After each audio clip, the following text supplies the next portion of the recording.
Can you believe that we are about 1 month from the Pisces full moon lunar eclipse? What did you ask to be released in the Piscean area of your chart? What storyline were you ready to be done with or to surrender with? Because that's what the Pisces full moon asked us, was to surrender to the divine some area of our life that we are experiencing resistance and obstacles in. And as we move through this weekend, October 4th and 5th, the moon will go conjunct with the North Node, making a connection to that full moon in Pisces energy that we experienced a month ago and bringing about another notch in that storyline, in that chapter of our lives.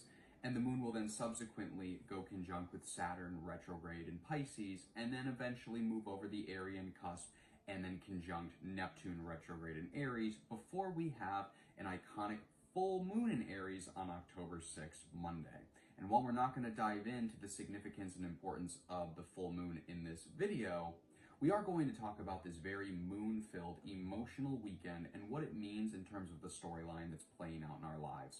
This is the cosmological narrative for the weekend, October 4th and October 5th. Now, before we dive into it, I am Michael the Hierophant. I'm a mystic and magi, and I have two quick promotions to talk to you about. The first is my free promotion, which is my free weekly astrological and spiritual divination-based workshop, Consciousness, Conjunctions, and Conversations. You can sign up for your seat to the Zoom in my bio, and regardless of what the date says, you're always signing up for the next week. It's an evergreen link. We get together on Zoom every single week at 6:30 p.m. Pacific, and we go through the prior week's transits and the following week's transits, and I teach you how to delineate where these transits and celestial movements are taking place in your spiritual journey so that you can make the best out of the highs and lows and help yourself integrate the lessons that are coming forward, because again, a bad experience, a good experience, a neutral experience, they all provide valuable feedback and valuable lessons for our evolution and our growth of consciousness in this life. So please, I encourage you to join me. It's a lot of fun. We have a nice little community that gets together, and we really love to help each other. And then obviously the fun of just chit-chatting about astrology and the mundane manifestations of it. Like I said, it's a lot of fun. The second promotion is that I have gotten a lot of messages about readings and services, specifically astrological services. So if you are interested in booking me for a reading or some sort of other custom astrological service, you can now book me. I'll have the menus posted on Instagram and TikTok, and you can book me by DMing me on either of those platforms or sending me an email through the link tree in both of my bios. I also have hardship pricing available if you can't afford my full rate. Astrology is a spiritual divinatory tool. We should not make this an exclusive practice for just the wealthy who are able to afford personal astrologers. And so if you are looking to see where your life is going, looking to get some feedback, looking to see how a return is going to play out for you, please, I encourage you to contact me. We will work something out because I love to help. This is what I do. And if I can help you in your astrological and spiritual journey and your growth of consciousness, I would love to do that.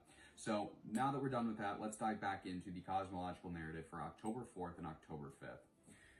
Now, in a vacuum, once again, and I've said this in the last few days, the 4th and the 5th are not particularly exciting insofar as there aren't any super major aspects, these life-changing aspects that you like to see the TikTok buzz videos about, and it's like the luckiest transit of the year. There's no luckiest transits of the year this weekend, but we do have a couple conjunctions that are going to continue the storyline that manifested during the Pisces lunar eclipse about a month ago. We're still getting a continuity of development and growth from the solar eclipse in Virgo that we had 2 weeks ago on this coming Sunday, the 5th. And you might be surprised to learn that we are still getting an evolution of the solar eclipse in Aries that we had March 29th, because that tends to be how eclipse stories happen.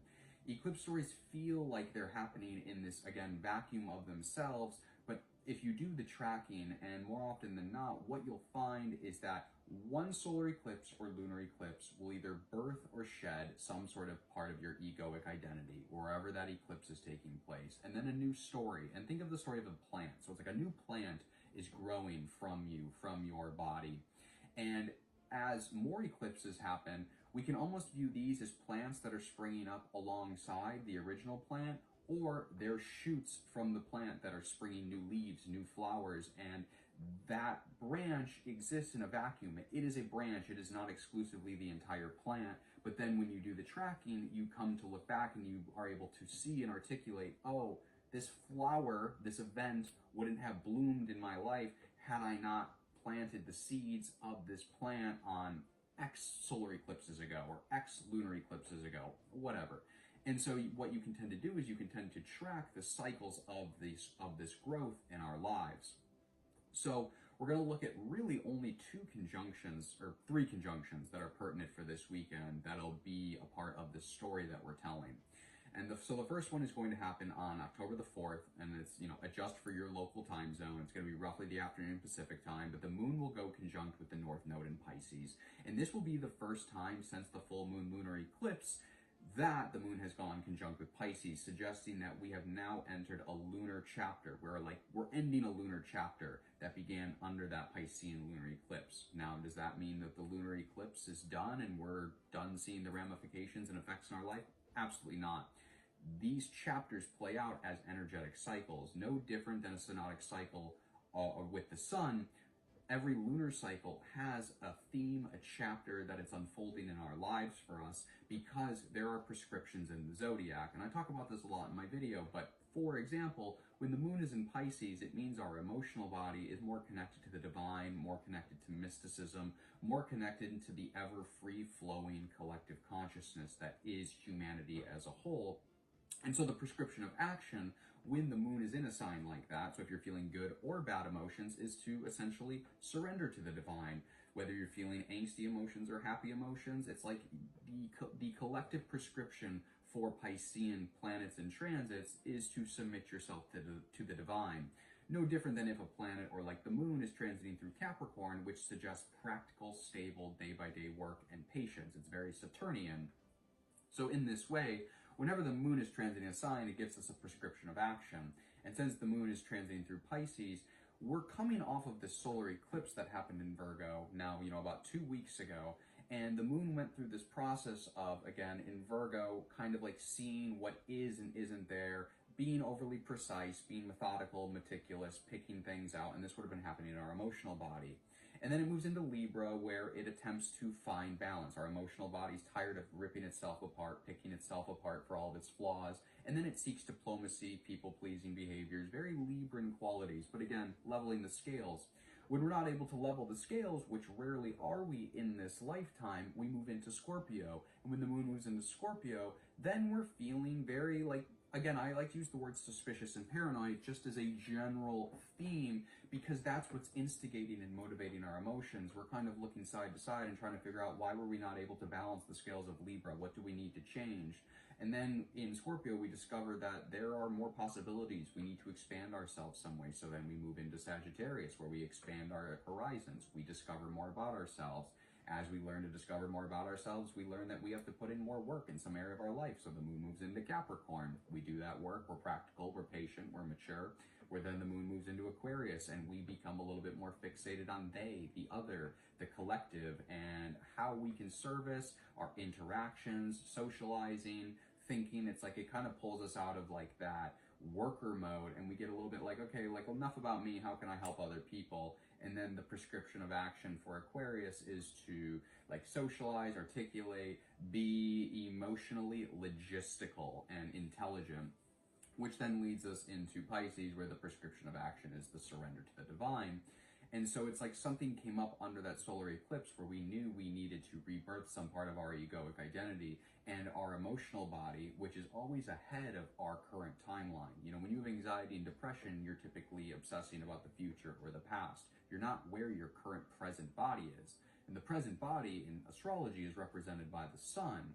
So with the moon being so far ahead of the sun, arguably, it's like our emotional body is like working through these problems before our current timeline has even gotten to them. And this is how cycles of the moon energetically play out in our lives. Now on Sunday, after the moon goes conjunct with the North Node and we get some sort of emotional closure, a moment of emotional closure. Now, again, I need to preface this. This is not closure about the eclipse. This is emotional closure about something that came up around the eclipse. It's like something is going to click in our emotional body, and it won't just intellectually make sense. It'll emotionally make sense. It'll be like, I understand. And given that this is in the sign of Pisces, I wouldn't be surprised if this comes through dreams, intuition, anything mystical or divine, oracle play, like playing with tarot cards. Maybe it's even your own personal astrology practice and it really speaks to you. This is the moon coming conjunct with the north node. We understand why we've had the obstacles, the trials, the difficulties, and then it makes sense, again, in a very divine, egoless dissolution kind of way. I like to think of when the moon is in Pisces, it's tinged with that feeling of psychedelia, where you lose your ego a little bit and you realize that you're a part of some bigger story, some bigger picture that's playing out in your life. Now, moving on to the following conjunction, which is the next day, which is the moon conjunct Saturn in Pisces. And so with Saturn in Pisces going conjunct with the moon, I can very much see this as the first step of this story is we have this emotional realization about where we're headed in this life and why we're having the trials and obstacles. And then the following day, it's almost like Saturn starts to make sense. Our emotional body resonates and then connects with that retrograding Saturn, which is bringing obstacles into our life. And so this could be a sense of feeling almost, I don't want to say grounded because this is Pisces, but grounded in the discomfort. It's that moment where you realize, oh, I don't like this situation that's playing out in my life, but the mature adult in me knows exactly why this is playing out in my life and what this is attempting to show me about my life. And that's moon conjunct Saturn retrograde in Pisces. Now, the moon will move over the cusp line into Aries before we get that that full moon in Aries on October 6th, and it'll actually go conjunct with Neptune. And so this will actually be the last Neptunian conjunction of the moon in the sign of Aries, I believe, before we have this full moon, which again, then is also the last full moon lunation in the sign of Aries before Neptune retrogrades into Pisces. So I would very much presume that this connection between Neptune and the moon, which will happen a couple hours after the Saturn moon conjunction, because they're so close together and the moon moves at about 1.5 degrees per hour, that we're going to be then very much emotionally resonant with what Neptune has been showing us in our lives. And Neptune and Saturn, because they've been in such a tight conjunction for so long, it can be a little bit difficult to delineate, even though one's physical and one's spiritual, and sometimes the line is that black and white, when they're both mixing together and we're being brought up, we're being revisited with these challenges, these trials, in that Pisces Aries section of our chart, and they're kind of wobbling back and forth. It can be a little bit difficult to tell which one is, pulling the strings, which one is cranking up the pressure in this area of my life.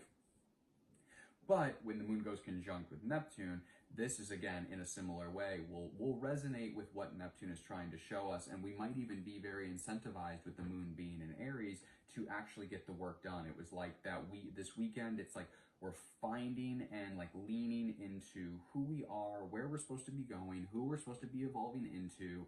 We're being able to step back into ourselves and see that the difficulties and the trials that Saturn has brought us, especially during this retrograde period, are actually playing out to develop us and cultivate us in a very particular way. And then following that, then we see Neptune, where the moon in our emotional body goes conjunct with the fog being rolled back on our spiritual reality check, and we see where we're not showing up as spiritual innovators and spiritual leaders in our life. And it all is like making sense. It's all coming back to that solar eclipse in Virgo, and arguably connected with whatever we shed under the full moon lunar eclipse in Pisces about a month ago. And so we're going to continue to see these themes play out, obviously, over the next few months. Now, something else that I think is really interesting is that when the moon goes conjunct with Neptune in Aries, and then the following day we'll have that full moon, it's suggested that there's still something we need to let go of in the Arian section of our chart, and that might be what that Neptune moon conjunction is a recognition, a little bit of a light bulb moment that this is the final piece of release or completion that I need to be done with in this area of my chart in order to make good on the solar Aries eclipse that we had March 29th earlier this year. And again, that story is going to continue to play out until the next new moon in Aries, which will be in March, roughly. I don't have that date right, but it's spring. So if you like these astrological and spiritual narratives, I encourage you to join me at my weekly workshop. It's absolutely free. You can sign up at the link in my bio. You can always sign up and not show up, and I'll keep sending you invites for every single week, I promise.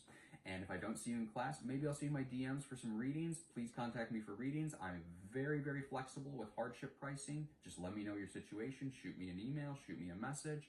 and you all have a wonderful, productive, and restorative weekend. Make sure you center yourselves, make sure you ground yourselves. When the moon moves through Pisces, we might find ourselves a little bit emotional, and I would encourage you all to try and look at the big picture of where spirit is playing out in your life, where the universe is playing out in your life, and how it connects with the intentions and themes that you set under the full moon lunar eclipse in Pisces a month ago now.